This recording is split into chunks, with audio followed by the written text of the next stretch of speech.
I saw the prince eat a man's hat, and everyone pretended it was normal. I wish I was lying.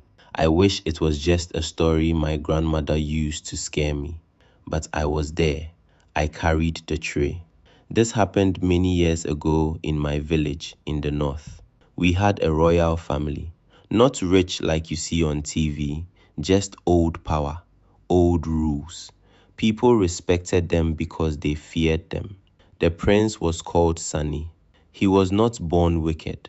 At least that's what the elders used to say.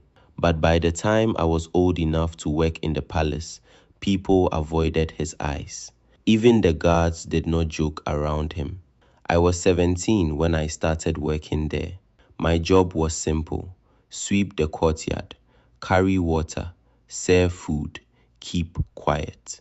The first strange thing I noticed was how people disappeared. It started small: a farm boy, then a trader who came from another town, then one of the palace guards. Each time we were told the same thing: they traveled, but no one saw them leave. One night I was told to bring food to the inner room. That place was not for people like me. Only high chiefs and the prince went there. I was scared, but I could not refuse. The food was strange: no stew, no normal meat, just a covered calabash and a cup of palm wine. When I reached the door, two guards stood there. They looked tense. One of them opened the door just a little and pushed me inside. The room was dark.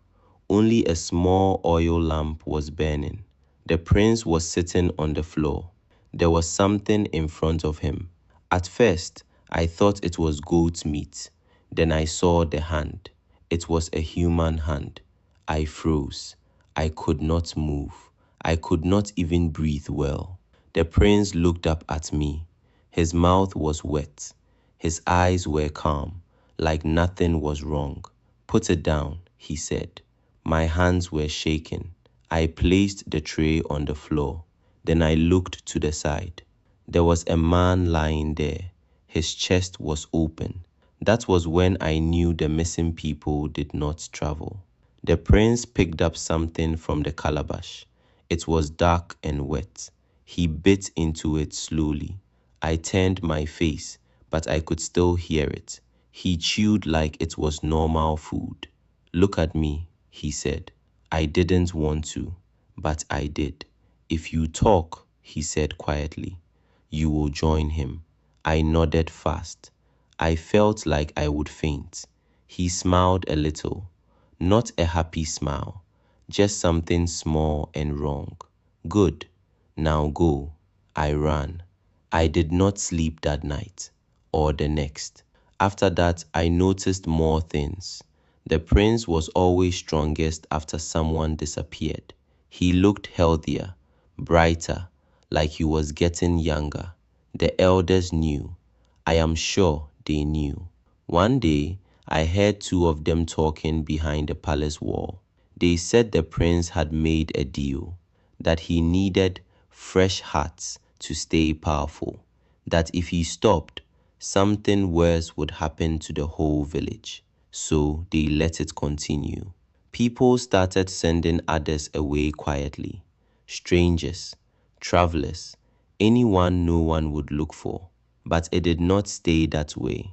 One evening, the prince called for a child, not a stranger, one of us. The child's mother screamed. The whole village heard her, but no one stepped forward. That was the day I decided to leave. I packed nothing. I left at night. I walked until my legs hurt.